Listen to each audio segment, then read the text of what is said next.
Olá, meus irmãos. A paz do Mestre Jesus esteja com todos vocês. Que Deus abençoe quem me ouve e que o Senhor Deus Todo-Poderoso possa vir falar conosco sempre por intermédio da sua santa e poderosa palavra.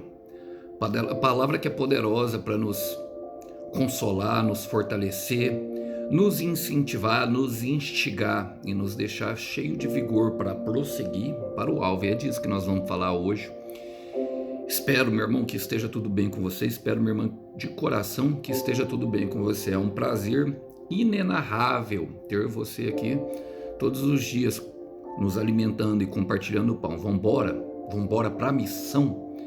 Que Deus nos abençoe, que Ele possa vir falar conosco, sempre por intermédio dessa santa e poderosa palavra. O texto hoje, para nossa breve reflexão, para nossa conversa, está na carta de Paulo aos Filipenses, capítulo 3. Quero ler com vocês a partir do verso 12. Diz assim: Não estou dizendo que já obtive tudo isso, que já alcancei a perfeição, mas prossigo a fim de conquistar essa perfeição para a qual Cristo Jesus me conquistou. Não, irmãos, não a alcancei, mas concentro todos os meus esforços, esquecendo-me do passado e olhando para o que está adiante. Prossigo para o final da corrida, a fim de receber o prêmio celestial, para o qual Deus nos chama em Cristo Jesus. Todos nós que alcançamos a maturidade devemos concordar quanto a essas coisas. Se discordam em algum ponto, confio que Deus o esclarecerá para vocês. Contudo, devemos prosseguir de maneira coerente com o que já alcançamos. Glória a Deus. Essa é uma das mensagens mais conhecidas do apóstolo Paulo, que ficou nos anais da história, esquecendo-me das coisas que para trás ficam e avançando ao prêmio da soberana vocação. E eu gosto de contextualizar a carta de Filipenses porque ela traz uma informação bastante precisa de quem é que escreve, de quem é que está recebendo. Filipenses, uma igreja que assumiu seu compromisso com Cristo, e é a carta de Paulo, a qual ele praticamente não exorta, mas sim um louvor de gratidão, de expressão de gratidão e louvor a Deus por essa igreja que se mantém firme no caminho, ou seja, está no caminho certo.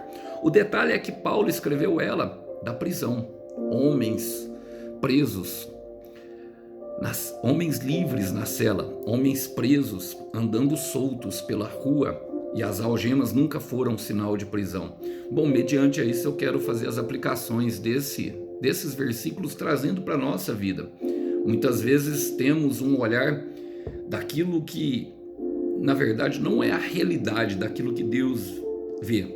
Que Ele possa, através dessa mensagem, trazer um novo olhar para nós. A palavra começa falando assim, não estou dizendo que já obtive tudo isso, que já alcancei a perfeição, mas prossigo a fim de conquistar essa perfeição para a qual Cristo Jesus me conquistou.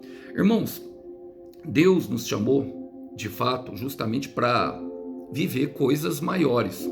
Tudo que Deus faz, cresce. Eu quero repetir isso. Tudo que Deus cria, tudo que Deus criou, toda a criação de Deus cresce. O autor da criação nos chamou para o crescimento, nos chamou para coisas maiores.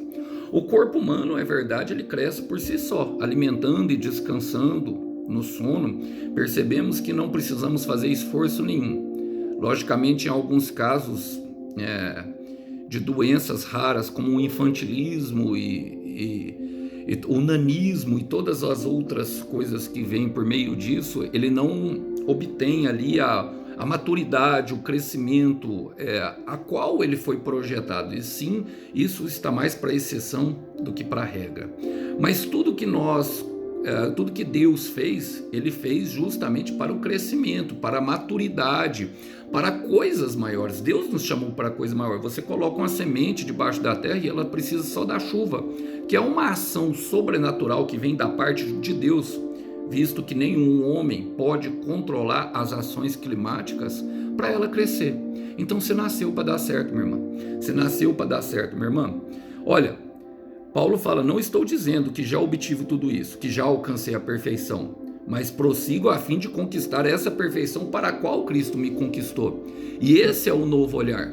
E esse é um novo olhar a qual o Senhor quer nos chamar, irmão. Nós somos chamados à perfeição, à estatura do varão perfeito, para aquilo que essa é a obra da cruz, justamente para aquilo que Cristo veio fazer, para nos mostrar realmente quem nós somos. Logicamente, irmão, a humildade está relacionada à obediência a Deus. Nós queremos crescermos, ambicionarmos algo melhor, não tem a ver com orgulho ou também com soberba, não tem a ver com o egocentrismo, e muitas vezes as pessoas nos chamam de metidos por querermos crescermos. Não, irmão, fomos chamados para coisas maiores. Salmo 126, versículo 2. Logo depois do cativeiro babilônico, o salmista escreveu, que é uma expressão de louvor também, esse salmo, muito lindo.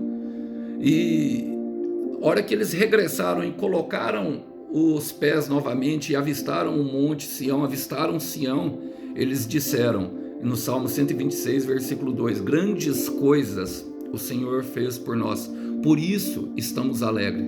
Não alcançamos, irmão, mas você pode observar, você já não é mais a mesma pessoa, minha irmã, está mais firme e mais forte, desde o momento que decidiu entregar a vida a Cristo e a caminhar com Ele. E Paulo fala, não, irmãos, não alcancei, mas concentro todos os meus esforços nisto.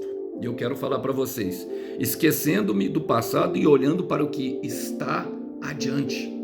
Percebe, irmão, que o foco de Paulo, a determinação de Paulo está adiante, que ele concentra a força dele em não deixar que o passado se faça presente. Eu quero repetir, tem muita gente deixando o passado se fazer presente, e o passado tem insistido em se fazer presente. Eu estou pregando aqui para pessoas que têm vivido num tempo diferente do qual Deus realmente quer que ela viva. O presente é uma dádiva. Ele está concentrando os esforços dele em deixar o passado lá atrás, e é verdade, irmão. O passado é conselheiro, e nós somos hoje, a nossa construção, o nosso coração, ele se faz justamente das vivências e das experiências que nós passamos. Tudo aquilo que nós vivenciamos nos tornou exatamente quem nós somos hoje. A nossa identidade foi forjada no passado, mas feridas, traumas e dores não podem ser maior do que o propósito. Devemos deixá-las lá atrás, irmão. Então, ajuste o seu olhar, mude o foco de visão. Para-brisa é maior do que retrovisor. Eu quero repetir, ajuste o seu olhar, mude o foco de visão. Para-brisa, ele é maior do que o retrovisor, é para frente. Nós estamos avançando, estamos crescendo, irmão. Olha, saiba que o passado ele é conselheiro e o presente ele é professor, mas Deus tem um futuro extraordinário para nós. Não podemos alterar o nosso passado, mas podemos ainda assim construir o nosso futuro. Então essa mensagem vai de encontro ao coração de pessoas que estão presas na culpa, no remorso, nas feridas, nos traumas, naquilo que lhe fizeram. Só pode te parar, meu irmão, se você der poder para isso. Só pode te parar, minha irmã, se você quiser ainda viver no passado. Não, esquecendo-me das coisas que para trás fico. Não alcançamos, mas não somos mais o mesmo. O esforço deve ser justamente em deixar para trás. João capítulo 11, versículo 40. Palavras do mestre. Se creres, verás a glória de Deus. Mude o foco de visão. Se creres, verás a glória de Deus. Se creres, se somente creres, verás a glória de Deus. Olha, e Paulo continua falando, e prossigo para o final da corrida. Eu gosto, meu irmão, dessa parte, porque muitos crentes, muitos irmãos têm tratado a caminhada cristã como uma corrida de 100 metros, e aqui pode faltar a paciência. Agora, a partir do momento que nós ajustamos o nosso olhar e mudamos o nosso foco de visão, entendemos que ela está justamente para uma corrida mais uma maratona, na paciência, um passo de cada vez, um dia após o outro, reconstruindo o nosso coração, porque quem aí quer ver Jesus? Quem aí quer ver a perfeição? Eu quero. Mateus capítulo 5, versículo 8. Bem-aventurados são os puros de coração, porque verão a Deus. E precisamos nos concentrar em erguer esse altar. E para se erguer altares é necessário sacrifício. Quando os nossos joelhos tocam o chão, as nossas mãos podem tocar o céu. E há um céu aberto dentro de um quarto fechado. Então, um novo olhar, um novo dia. Mudamos o foco de visão, um novo olhar, um novo dia. Queremos ver a glória de Deus. Queremos ver as possibilidades que para Ele existem. E sabemos que nada é impossível para Deus, não é verdade, irmão? Olha, somos chamados para avançar, irmão. Somos chamados para alcançar. Eu quero repetir, somos chamados para avançar e somos chamados para alcançar. Prossigo para o final da corrida, a fim de receber o prêmio celestial, para o qual Deus nos chama em Cristo Jesus. E Paulo menciona justamente a essa carta de Filipenses, a essa igreja, lembrando que há uma promessa, lembrando que há uma recompensa, lembrando que há um prêmio. E existe mesmo, irmão, para todo o sacrifício, para toda a renúncia, para tudo aquilo que nós deixamos para trás, há algo muito glorioso. Não pode se comparar o que perdido foi. Não pode. Então por quê? Você insiste em se agarrar às coisas que já se foram. É uma caminhada de desapego, irmão. É uma caminhada que muitas vezes precisaremos deixar aí coisas que já se foram. E mesmo que coisas do passado, ou alguém do passado pode voltar a caminhar para nós, eu sei que eu prego para esse tipo de pessoas, esse perfil de pessoas a qual esperam uma restauração, até mesmo familiar, nada será como se foi. Tudo se fez novo, tudo será novo, tudo é muito melhor. Em Cristo, todas as coisas são novas e nós somos chamados para avançar, somos chamados para alcançar esse prêmio, um novo olhar, um novo dia. Romanos 8, versículo 18. Tenho por certo que as aflições do tempo presente não pode se comparar com a glória que em nós haverá de ser manifesta. E eu quero declarar profeticamente sobre a sua vida, meu irmão. Eu quero declarar profeticamente sobre a sua vida, meu irmão. Põe a mão no coração para que o Senhor possa restaurar. O amanhã será melhor. Fale comigo, repita comigo. O amanhã será melhor. E Deus já está lá. O amanhã será melhor. O amanhã será melhor, meu irmão. Receba essa esperança viva, vinda do Espírito Santo de Deus para o teu coração. Deixa lá atrás. Já ficou. Vamos construir, vamos avançar, vamos alcançar o prêmio. Há um prêmio, há algo que precisa ser conquistado. E é por esforço, irmão. O reino de Deus é tomado por esforço. Paulo prossegue com a mensagem para essa igreja que está ali firme na fé, irmão. Um homem que está preso em correntes, mas com a mente totalmente livre, falando. Todos nós que alcançamos a maturidade devemos concordar quanto a essas coisas. Eu amo essa parte, meu irmão, porque fomos chamados à maturidade, irmão. Existem pessoas, você percebe como o mundo hoje infantiliza as pessoas. Tem pessoas, sabe, muitas crianças que não conseguem desapegar, que não conseguem abrir mão da sua razão, do seu próprio ego. Não conseguem, sabe, abrir mão justamente.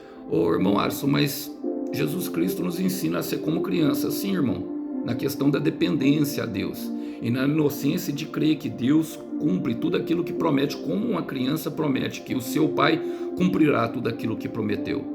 Mas Paulo fala em 1 Coríntios 13, eu pensava como criança, agora já não penso mais como criança, as coisas de crianças deixei para trás.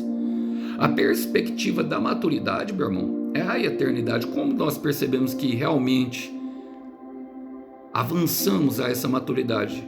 Paulo fala, Filipenses 1, 21, viver é Cristo, morrer é lucro. Eu amo esse versículo e ele tem sido um dos lemas da minha vida, Por quê, irmão? Porque quando a semente da palavra é plantada, automaticamente percebemos que a eternidade é tudo que importa. Glória e honra eternas. A perspectiva da maturidade e a eternidade. As pessoas, irmão, estão caminhando a passos acelerados nesse mundo. Pode olhar para as pessoas, observe que você vai ver. Está todo mundo indo para uma direção, mas ninguém sabe para onde está indo. Ninguém sabe qual é o destino final. Há um véu de cegueira. Há algo que precisa ser arrancado, e é somente a partir da perspectiva da maturidade, daquilo que alcançamos em Deus, que essa semente de eternidade brota em nosso coração, e nós entendemos que para toda aflição há um motivo, mas que também para toda aflição há efeito. O motivo e os efeitos da aflição, e o próprio Paulo escreve para a igreja de Coríntios, 2 Coríntios capítulo 4, por isso não, 2 Coríntios capítulo 4, versículo 16, por isso não desfalecemos, ou por isso não desistimos, mas ainda que o nosso homem interior esteja sendo consumido, o interior contudo se renova a cada dia, porque a nossa leve e momentânea tribulação produz para nós cada vez mais abundantemente um peso eterno de glória. Não atentando nós nas coisas que se veem, mas sim nas coisas que não se veem, porque as que se veem são temporais, mas as que não se veem são eternas. Mas eu quero me apegar a todas essas palavras que eu disse do apóstolo Paulo, quando ele fala nossa leve e momentânea tribulação. A nossa leve e momentânea. Ele está falando que é leve. E ele está falando que é momentânea. Vai passar a dor, irmão. Agora quem está escrevendo é um homem preso. É um homem que foi açoitado, que passou por naufrágios. É um homem que, sinceramente, sabe, se colocou à disposição justamente do Senhor para sofrer por Cristo, para sofrer por almas. Açoites, perseguição, naufrágios, prisão por ser cristão, por amor às almas. Aleluia! E nós não estamos atentando, e por isso ele conseguiu entender isso. Maturidade, irmão. Agora ele fala, se discordam em algum ponto, provavelmente haverá discordância. Confio que Deus os esclarecerá para vocês, porque, irmãos, alguns Deus não terminou a obra e ainda está no processo, esse processo de maturidade que de fato chegará a todos nós que entregamos a vida por Cristo. Ele é a expressão perfeita do caráter de Deus. Nós fomos chamados para andar à semelhança e à imagem do nosso Pai Celeste. Poderoso, glorioso, verdadeiro, vívido e pleno. Quem aí quer essas características em sua vida? Olha, eu gosto quando o próprio Paulo escreve a Gálatas, capítulo 4, no versículo 3, ele traz uma perspectiva para nós. Quero ler o versículo 3 e o versículo 7, justamente de maturidade. Ele fala assim, da nossa vida passada e da nossa vida futura. E era assim que acontecia conosco, antes da vinda de Cristo, ou seja, antes de nós conhecermos Ele. Éramos escravos dos rudimentos elementares que dominam este mundo. E tem muita gente ainda que é apegada, irmão, que está pregando a esse evangelho de prosperidade, de riqueza, e nada contra, irmão. Nada contra, minha irmã. Mas esse não deve ser o nosso Deus. No versículo 7 ele fala, assim vocês já não são mais escravos, mas verdadeiros filhos. E uma vez que são filhos, Deus lhe dará tudo o que ele tem. Mas perceba que durante esse processo, precisamos entender que é a eternidade o alvo. Buscar primeiro o reino de Deus e a sua justiça. E era o que Paulo estava fazendo muito bem. E as demais coisas vos serão acrescentadas. Então, irmão, aos que não entenderam, aos que não, Deus terminará a obra. Eu tenho plena convicção, porque ele estava convencido que aquele que começou, inclusive esta é uma mensagem que está em Filipenses 1,6, que ele estava convencido que aquele que começou a obra na vida deles a terminaria até a vinda de Cristo Jesus. Agora é aquele que começou, é ele que vai terminar. É uma responsabilidade dele e é um convencimento daquele que já alcançou e entendeu a eternidade. E para terminar ele fala, contudo devemos prosseguir de maneira coerente com o que já alcançamos. Ou seja, irmão, já abandonamos algumas coisas, já não somos mais as mesmas pessoas. Algumas meninices, algumas infantilidades, algumas imaturidades, alguns comportamentos que trazem destruição já ficaram lá atrás. Então prossiga, irmão, não retroceda. Prossiga, minha irmã, não retroceda. Deus tem algo muito melhor, mas esse algo melhor está lá na frente, não está atrás. E eu quero terminar, meu irmão, dizendo para você que aquilo que o céu começa, o céu termina.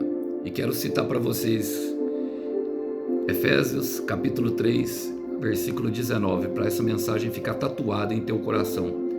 Diz, do amor de Cristo e por si mesmo. Fala assim, ó. Eu quero começar no versículo 18. E vocês juntos, com todos os filhos de Deus, possam compreender a largura, o comprimento, a altura e a profundidade do amor de Cristo, e por si mesmo possam experimentar esse amor, embora seja ele tão grande que vocês nunca verão o seu fim, sempre cresceremos nele, grande, e seja ele tão grande que vocês nunca verão o seu fim, nem o poderão conhecer ou compreender completamente. E dessa maneira vocês ficarão cheios de toda a plenitude de Deus. O amor é o caminho. O céu começou uma obra em tua vida, meu irmão. O céu começou uma obra em tua vida, minha irmã. E ele terminará. Tenho plena convicção que vai acontecer. Que todas as promessas e tudo aquilo que foi declarado se cumprirá. Que Deus possa abençoar você através dessa mensagem. A paz do Mestre Jesus esteja com todos. Até uma próxima. Fica firme. Seja forte, corajoso, valente guerreiro. Seja forte, corajosa, valente guerreira. Tchau, tchau. Até uma próxima.